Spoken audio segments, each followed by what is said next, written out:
Hello दोस्तों, आप सभी लोगों का 27 जुलाई के current affairs at one place programme में बहुत-बहुत स्वागत है। मैं मनोज कुमार। आज आप लोगों के साथ मैं चर्चा करूँगा सभी इम्पोर्टेंट टॉपिक्स को और उनके साथ कुछ अच्छी ऐसी चीज़ें जो आप लोगों के एग्ज़ाम के पॉइंट ऑफ व्यू से बहुत ज़रूरी हों। तो अपना रजिस्टर, पेन, पेंसिल लेकर के बैठ जाइए और आज हम बात करने वाले हैं उन्हीं सभी बिंदुओं की। और इसके लिए आप बिल्कुल रेडी रहिए। 2027-28 आपकी रेंज से बाहर नहीं जाएगा। ये मैं पूरी कोशिश कर रहा हूं कि आप उससे बाहर ना देखें। आपका काम इस करंट अफेयर के प्रोग्राम से प्रॉपर तरीके से कवर हो जाएगा, बशर्ते कि आप इसको रिवाइज करते रहे, साथ के साथ अपने नोट्स बनाते रहें। तो चलिए आज का इस सेशन को हम ज्यादा लंबा इधर उधर नहीं करते हैं, सीधा स्टार्ट करते हैं। और जिन लोगों ने अभी तक मुझे टेलीग्राम चैनल को ज्वाइन नहीं किया है, फटाफट इसको ज्वाइन कर लीजिए स्कैन करके, और इंस्टाग्राम पर मुझे फॉलो कर लीजिए। Okay, so let's start. आज का सबसे पहला टॉपिक है करंट अफेयर का, आज का उंडावल्ली गुफाएं, इतिहास, वास्तुकला और तेलुगु महोत्सव। अब इसके बारे में जो आपको बताने जा रहा हूं, उंडावल्ली गुफाएं काफी प्रसिद्ध हैं आंध्र प्रदेश के इलाके में, और वहां पर इस समय मनाया गया जा रहा है तेलुगु महोत्सव। यस, तेलुगु महोत्सव 2026 26 जुलाई को सेलिब्रेट किया गया। Andhra Pradesh state creativity and cultural society के द्वारा उंडावली गुफाओं में 2 दिवसीय आयोजन था। ये इसको नोट कर लीजिएगा, कल था और आज था। ये एक सांस्कृतिक विरासत का संरक्षण है। तेलुगु महोत्सव 2026 तेलुगु भाषा, प्राचीन साहित्य, नक्षत्रिकवना और कला रूपों की कुचिपुड़ी की एक नई पीढ़ी तक पहुंचाना है। इसमें यानी कि प्राचीन साहित्य जो है, ननय है, तिकन्ना है, और कला रूपों में कुचिपुड़ी जो नृत्य है, उसको नई पीढ़ी तक पहुंचाने का इसका उद्देश्य रखा गया है।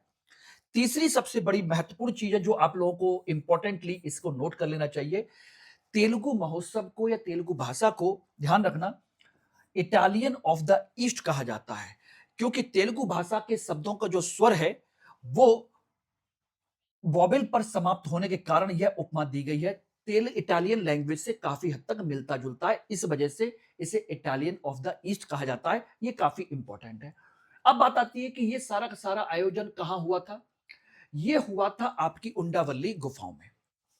देखिए, उंडावल्ली गुफाएं हैं कहा, गुंटूर आंध्र प्रदेश, कृष्णा नदी और प्रकाशम बैराज के पास स्थित है। ध्यान रखना, इसका जो निर्माण है, एक तरीके से माना जाता है कि जो संरक्षण है, विष्णु कुंडी वंश के जो लोग थे, उन्होंने 420 से लेकर के 620 ईस्वी के आसपास इनका संरक्षण किया था, उनका निर्माण करवाया, सारी चीजें। और इसकी जो शैली है, गुप्तकालीन और आपके पल्लव चालुक्य कालीन शैली दोनों का मिक्सअप है। ये इस तरीके से पहाड़ों काट करके इस तरीके से निर्माण किया गया। इनमें सबसे बड़ी चीज ये है कि धार्मिक समन्वय का इसमें केंद्र भी है क्योंकि इसमें जैन आवास भी है, बौद्ध विहार भी है, और हिंदू देवता का कंसेप्ट भी है। ये तीनों चीजें हैं। दूसरी सबसे बड़ी बात, ये 4 मंजिला है, और इसमें अनंत शयन विष्णु की प्रतिमा मौजूद है। ये रही अनंत साई क्षीर सागर में लेटे हुए। इस पर मैं आप लोगों को अलग से एक वीडियो और बनाऊंगा डिटेल में, क्योंकि इतिहास का विषय है, तो मैं चाहता हूं कि मेरे छात्र प्रॉपर तरीके से इसकी और डिटेल जानकारी गेन कर सकें। वो ज्यादा नहीं होगा, लगभग 8 से 10 मिनट का वीडियो होगा, जिसमें इससे संबंधित सभी चीजें आपकी आ जाएंगी। ओके, तो मोटा मोटा मैंने आपको ये बता दिया, और इसका आपका ऐतिहासिक सांस्कृतिक महत्व क्या है वो उसमें डिस्कस करेंगे। तो आप 2 चीजों को याद रख लीजिएगा, तेलुगु महोत्सव और गुंडापल्ली गुफाएं। Okay, clear. चलिए, अगला क्वेश्चन एक इस समय काफी ज्यादा चर्चा में है, एनटीए को लेकर के। अभी हाल ही में शिक्षा मंत्रालय के अनुसार बताया गया कि एनटीए में लगभग 38% पद खाली हैं, और बाकी जितने भी भरे भी गए हैं वो भी सब आउटसोर्स या कॉन्ट्रेक्चुअल बेसिस पर बुलाए गए हैं, यानी कि उनका अपना कोई स्थायी कैडर नहीं है। ये एनटीए कब बना था? ये बना था 2018 में, स्थापित हुआ था सोसाइटी पंजीकरण अधिनियम 1860 के तहत। यह नीट, जेई, सीयूटी जैसी प्रमुख प्रवेश परीक्षाओं का आयोजन करता है। एनटीए का अपना कोई स्थायी कैडर नहीं है। बढ़ते कार्यभार के कारण इसकी कार्य क्षमता पर सवाल उठते हैं, क्योंकि 2026 में 65 लाख उम्मीदवारों के एग्जाम को कंडक्ट कराना था इनको। और इसमें पेपर लीक हुए तो सबसे ज्यादा चर्चा में यही आ गया। ये गवर्नेंस वैधानिक और गैर वैधानिक निकायों की कार्यप्रणाली के लिए काफी महत्वपूर्ण माना जाता है। यह राष्ट्रीय पात्रता एजेंसी और ये सभी प्रकार के जो चीजें हैं उन सब से जुड़ा हुआ, सभी तरह के एग्जाम को कंडक्ट कराने की कोशिश करता है। ये सारी चीजों से रिलेटेड भी है, ध्यान रखना। अब इसकी सबसे बड़ी समस्या देखिए, इसमें परमानेंट एक भी मेंबर नहीं है, कॉन्ट्रेक्चुअल बेसिस पर 29 हैं और बाहर से आउटसोर्स किए गए हैं वो 70% आउटसोर्स किए गए हैं। ये इसका कंसेप्ट है। पहली बात तो ये गैर वैधानिक रूप है, अभी इस संसद के किसी अधिनियम के द्वारा इसको नहीं बनाया गया। पहला इंपॉर्टेंट पॉइंट कि ये वैधानिक है या गैर वैधानिक, ध्यान रखना, नॉन स्टेट्यूटरी मैटर का है। आत्मनिर्भर, यह परीक्षा शुल्क से अपना खर्च निकालता है, इसलिए यह स्वायत्त संस्था है। जो परीक्षा शुल्क मिलता है उससे अपना खर्च इसका होता है। जवाबदेही, आउटसोर्स किए गए कर्मचारियों पर अत्यधिक निर्भरता से पेपर लीक जैसी घटनाएं होती है, इसकी जिम्मेदारी किसके ऊपर है, ये एक समस्या है। और संचालन बोर्ड ऑफ गवर्नर्स के द्वारा सीईओ एक वरिष्ठ आईएएस अधिकारी होता है और यह निकाय शिक्षा नीति 1986 के प्रोग्राम ऑफ एक्शन 1992 के विजन पर आधारित है। ये इसका कंसेप्ट है, इसको नोट कर लीजिएगा कि निकाय शिक्षा नीति कब बनाई गई थी, 1986। उसके तहत प्रोग्राम ऑफ एक्शन कब बनाया गया, 1992। उस पर विजन पर आधारित है ये। ओके, हालांकि मैंने इस पर एक पूरा वीडियो भी बनाया था, अगर आप लोगों ने देखा हो तो मुझे नहीं लगता कि आप में से किसी ने देखा होगा, बहुत कम लोगों ने देखा होगा, लेकिन मुझे उम्मीद है कि आप लोग देख लेंगे, देख लेना चाहिए। चलिए अगला टॉपिक हम लोग बात करते हैं, नरवर किला। आज आप लोगों को लग रहा होगा कि सर आज हिस्ट्री के टॉपिक ज्यादा हैं, तो ये तो डिपेंड करता है कि हमारी न्यूज कैसी आती है। नरवर का किला, मध्य प्रदेश के नरवर किले से 400 साल पुरानी 3.5 वजन की जो टन वजनी है सिंधिया कालीन तोप चोरी हो गई नरवर के किले से। शिवपुरी, आपके मध्य प्रदेश के शिवपुरी जिले में स्थित है नरवर का किला। ये रहा, बदक की शेप का माना जाता है ये, कहते हैं कि बदक की डक आकार का बना हुआ किला है ये, इस तरीके से इसको माना जाता है, ठीक है ना। ये शिवपुरी मध्य प्रदेश में विंध्य पर्वतमाला पर स्थित है। यहां पर सिंध नदी और माधव राष्ट्रीय उद्यान के करीब है, माधव नेशनल पार्क, माधवराव सिंधिया उन्हीं के नाम पर बना हुआ। यह एक गैर एएसआई राज्य संरक्षित किला है, यानी कि यहां पर आर्कियोलॉजिकल सर्वे ऑफ इंडिया का कोई भी इंटरफेयर नहीं है, यह राज्य द्वारा संरक्षित है। हवा से देखने पर बाहर से, यानी कि एरियल व्यू देखें, हवा मतलब एरियल व्यू, उससे यह डक जैसा दिखाई देता है ऊपर की तरफ से देखने पर। यह कला संस्कृति के संदर्भ में काफी इंपॉर्टेंट है, पेपर 1 के थ्रू इसको आप देख सकते हैं। नरवर का किला कहां है आपको पता हो जाना चाहिए। इसका ऐतिहासिक महत्व और पुरावशेष संरक्षण, यह प्राचीन काल में नलपुर कहा जाता था, राजा नल की राजधानी, राजा नल का क्षेत्र। पुरावशेष कानून जो है इसको नोट कर लीजिएगा, कब का है, ये रहा 1972 एंटिक्विटीज एक्ट। 100 वर्ष से अधिक पुरानी ऐतिहासिक वस्तुएं पुरावशेष मानी जाती हैं। एक अमसवार एक्ट है 1958 का, इसको भी याद कर लीजिए। आर्कियोलॉजिक सर्वे ऑफ इंडिया द्वारा संरक्षित स्मारकों के आसपास निषिद्ध क्षेत्र और विनियमित क्षेत्र तय करता है, यानी 100 मीटर का और 200 मीटर का। निषिद्ध क्षेत्र जहां पर आप कुछ बना नहीं सकते वो 100 मीटर का होता है, विनियमित जो रेगुलेटेड है वो 200 मीटर का होता है। इसमें आपके डीपीएसपी आर्टिकल 49 और आपके अनुच्छेद 51A फंडामेंटल ड्यूटीज के तहत धरोहर संरक्षण राज्य एवं नागरिकों का कर्तव्य माना जाता है। तो डीपीएसपी के तहत राज्य का और 51A के तहत नागरिकों का अपना क्या है, ड्यूटी है, जिसको हमें अपनी संरक्षण का, अपनी जो विरासत है उसका संरक्षण करना चाहिए। तो ये इंपॉर्टेंट पॉइंट आप लोगों को ध्यान में रखने चाहिए। चलिए अगला टॉपिक हम लोग बात करते हैं काला सागर और समुद्री सुरक्षा को लेकर के। हाल फिलहाल में ये चर्चा में आया था। एक्चुअली में काला सागर इसलिए चर्चा आया है कि व्यापारिक नगरों जहाजों पर लगातार हो रहे हमलों में भारतीय नाविकों की मृत्यु हुई है, जिससे वैश्विक आपूर्ति श्रृंखला खतरे में आई है कि भाई ऐसे क्षेत्र में फिर हमको जाना चाहिए या नहीं जाना चाहिए, लगातार हमले हो रहे हैं। अब इसलिए चर्चा में आया तो हमें काला सागर की लोकेशन पता होनी चाहिए। ये है आपका काला सागर का लोकेशन और ये 6 देशों से घिरा हुआ अंतर्देशीय समुद्र है। यस, यानी कि बीच में है, किसी महासागर से इसका टच नहीं है। ये रहा, एक तरफ टर्की है, एक दूसरी तरफ जॉर्जिया है, तीसरा जो रसिया है 3, यूक्रेन है 4, रोमानिया है 5, बुल्गारिया है 6। और सोचिएगा इसी क्षेत्र में लगातार यूक्रेन और रसिया में अटैक भी हो रहे हैं। और इसी जगह पर आपका क्या हुआ था, भारतीय जहाज पर अटैक हुआ जिसमें भारतीय नागरिकों की मौत हो गई, इसलिए चर्चा में आया। ये केर्च जलप्रपात मध्य और अजोब सागर से जुड़ता है, एक यहां पर जुड़ता है और एक यहां पर गिरा, अजोब सागर और केर्च, ये ध्यान। यह बास्फोरस और मरमर सागर से जुड़ता है, ये ध्यान रखना, बास्फोरस की संधि से भी और मरमर सागर की संधि से भी जुड़ता है दोनों। यह वैश्विक अनाज उर्वरक और ऊर्जा आपूर्ति बाधित हो रही है इसे हमलों की वजह से। आईआर और जो वर्ल्ड ज्योग्राफी से जुड़ा हुआ एक टॉपिक है, इसको आप लोगों को समझ लेना चाहिए। ओके, अब इसकी इंपॉर्टेंस पॉइंट क्या है, की पॉइंट्स। अंतरराष्ट्रीय कानून और समुद्री भू राजनीति क्या कहती है।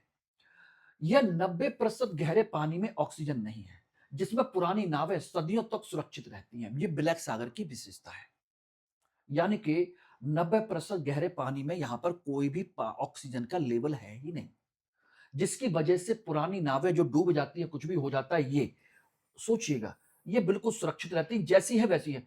ऊपर का हिस्सा जो पानी का है वो ऑक्सीजनेटेड वाटर है, ये एनॉक्सी बेसिन है जहां कोई ऑक्सीजन है ही नहीं। मॉन्ट्रियल कन्वेंशन तुर्की को बास्फोरस और डॉर्डनेस जलसंधियों के द्वारा पूरा नियंत्रण देता है, ये रहा तुर्की, ये रहा।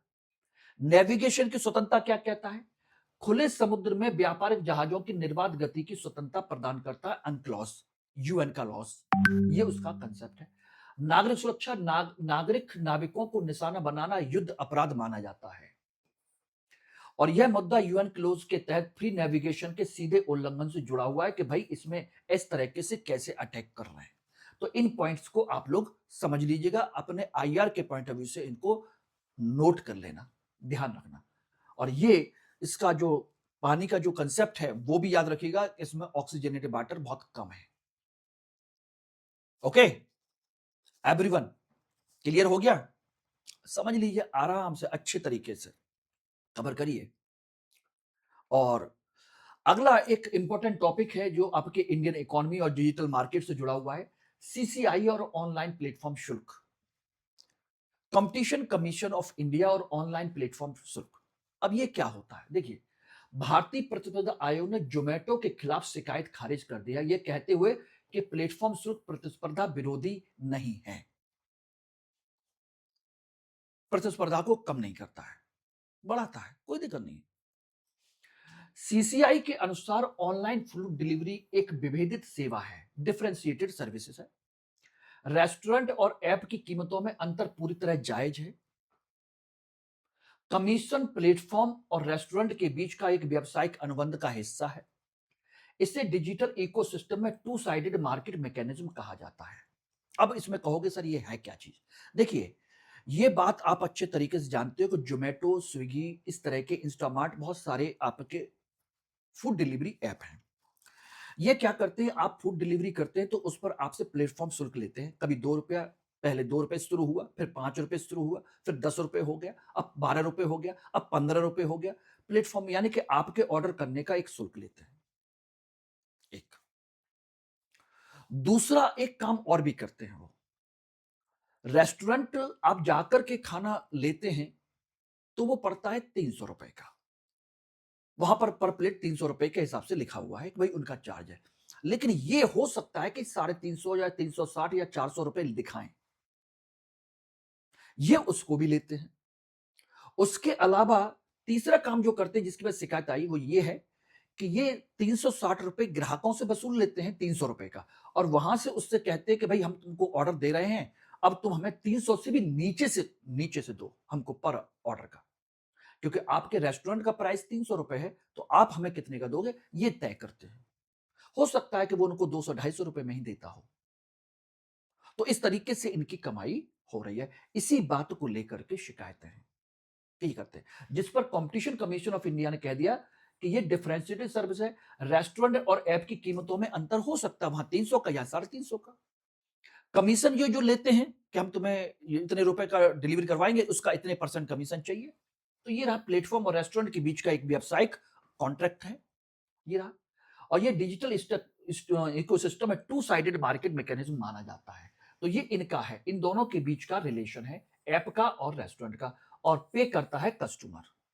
ये तो इस तरह की चीजों के लिए सीसीआई ने कह दिया, कंपटीशन कमीशन ऑफ इंडिया ने कह दिया कि इसमें कोई प्रॉब्लम नहीं है, इससे कंपटीशन में किसी प्रकार की सब परेशानी नहीं आती। अब बात आती है कि कंपटीशन डिजिटल अर्थव्यवस्था में प्रतिस्पर्धा आयोग की भूमिका क्या है। देखिए, कंपटीशन कमीशन ऑफ इंडिया प्रतिस्पर्धा अधिनियम 2002 के तहत स्थापित कॉरपोरेट मामलों के मंत्रालय के अधीन काम करता है, जिसका काम है प्रतिस्पर्धा को बढ़ावा देना। ध्यान रखना, एक्ट याद रखिएगा। यह वर्चस्व के दुरुपयोग को और कार्टेल को रोकने की कोशिश करता है कि कोई भी मार्केट में कोई भी बिजनेसमैन अपना अगर वर्चस्व बनाने की कोशिश करता है, अपना एक कार्टेल बनाने की कोशिश करता है, एक समूह बनाने की कोशिश करता है और मार्केट पर कब्जा करने की कोशिश करता है, तो ये उसको रोकने की कोशिश करता है। लेकिन इसकी सबसे बड़ी चुनौती क्या है? नेटवर्क प्रभाव के कारण बड़े ऐप्स का एकाधिकार हो सकता है। अगर इस तरह की चीजें हुई तो जोमेटो वोमेटो बड़े ऐप जो है मार्केट में छा जाएंगे, बाकी छोटे देखते रह जाएंगे। कंपटीशन के सामने वो टिक ही नहीं पाएंगे, क्योंकि ये ज्यादा बेहतरीन सुविधा दे पाते हैं। ये कई सारी चीजें हैं। ओएनडीसी की भूमिका क्या है? Open network digital system, digital platform. यह प्लेटफॉर्म एकाधिकार को तोड़कर बाजार का लोकतांत्रिकरण कर रहा है। तो सीसीआई एक अर्ध न्यायिक संस्था है जिसका फैसले के खिलाफ एनसीएलटी में शिकायत की जा सकती है। आप चाहें तो national company law appellate tribunal में शिकायत कर सकते हैं इसके खिलाफ। तो ये कैसी है? क्वाजी जुडिशियल अथॉरिटी है, यानी कुछ हद तक ये फैसला दे सकती है, उसके बाद आपको एनसीएलटी में जाना होगा। तो ये है कंसेप्ट। तो प्लेटफॉर्म जो है, उपभोक्ता इनको प्लेटफॉर्म फी भी देता है, सारी चीजें भी करता है, और ये इससे कमीशन भी लेते हैं।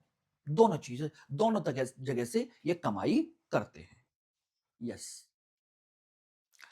अभी एक और इंपॉर्टेंट इंफॉर्मेशन सारनाथ को लेकर के। यूनेस्को विश्व धरोहर स्थल के रूप में 45वां भारत का विश्व धरोहर स्थल के रूप में इसको मान्यता दी गई है, सारनाथ को दी गई है। ओके, ये विश्व धरोहर स्थल सारनाथ क्या है? देखिए, सारनाथ से पहले बौद्ध धर्म से जुड़े हुए लुम्बिनी है, महाबोधि मंदिर है और कुशीनगर है। ये चार प्रमुख तीर्थ स्थल माने जाते हैं, जिसमें सारनाथ भी आता है।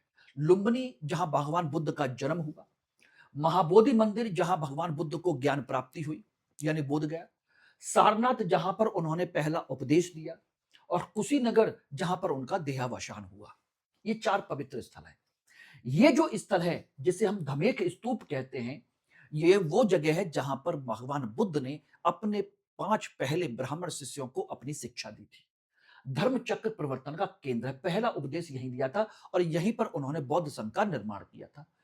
यूनेस्को के मानदंड 2, 3 और 4, 3 और 6 के तहत यह एक जीवित सांस्कृतिक परंपरा का अद्वितीय प्रमाण है और विश्व इतिहास की महत्वपूर्ण घटनाओं से सीधे जुड़ा हुआ, इसीलिए इसको मान्यता दे दी गई है। यहां एक चीज ध्यान रखिएगा, यहां पर धमेक और धर्मराज का स्तूप दो अलग अलग हैं, ठीक है ना।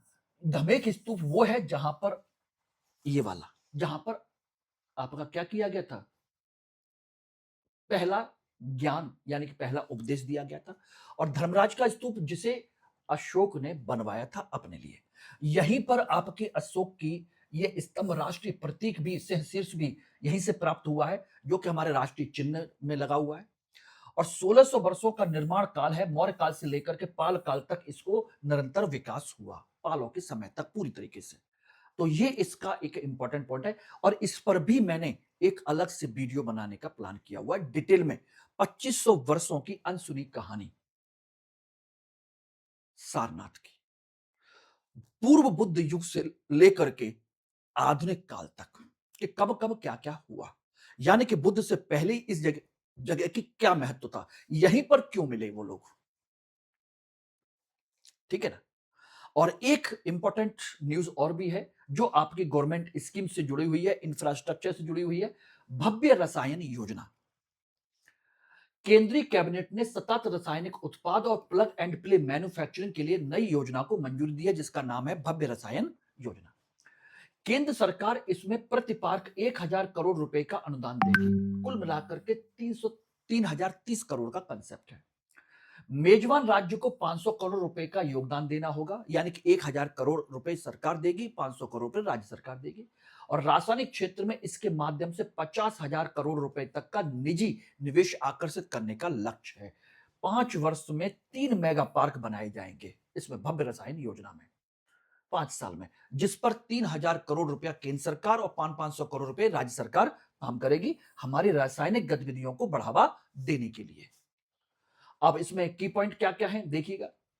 प्लग एंड प्ले, उद्योग लगाने के लिए सभी बुनियादी सुविधाएं पहले से तैयार मिलेंगी, केवल कंपनी को आना है, प्लग लगाना है और काम करना है। यानी कि सब कुछ, बिजली, पानी, पाइपलाइन, एवरीथिंग, सब कुछ वहां पर मिलेगा। आपको केवल आकर के काम शुरू करना है। भूमि की आवश्यकता, प्रत्येक पार्क के लिए न्यूनतम 2000 एकड़ यानी 8 वर्ग किलोमीटर की भूमि इसमें लगेगी। ठीक है। पर्यावरण सुरक्षा के लिए सेप्ट्स और टीएसडीएफ जैसी सेंट्रलाइज सुविधाएं इसमें मिलेंगी, सब कुछ मिलेगा।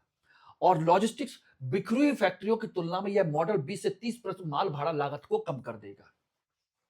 अब यह योजना औद्योगिक कचरे को सुरक्षित रूप से रिसाइकिल करके हरित और सतत विकास को सुनिश्चित करने में भूमिका निभा सकता है, इंडस्ट्रियल कचरे को भी, क्योंकि केमिकल से जुड़ा हुआ है।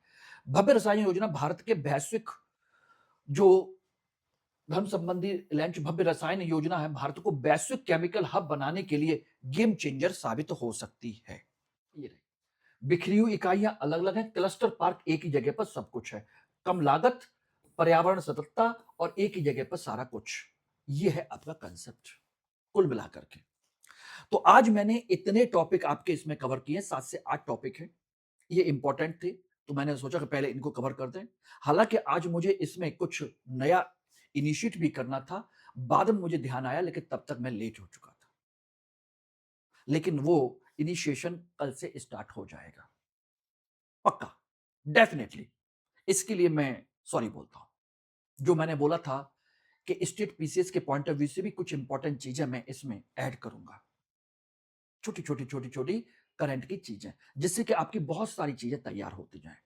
चलिए, thank you very much video को लाइक, शेयर और सब्सक्राइब करने के लिए। और जिन लोगों ने अभी तक सब्सक्राइब नहीं किया, फटाफट सब्सक्राइब कर लीजिए इसको। Thank you very much.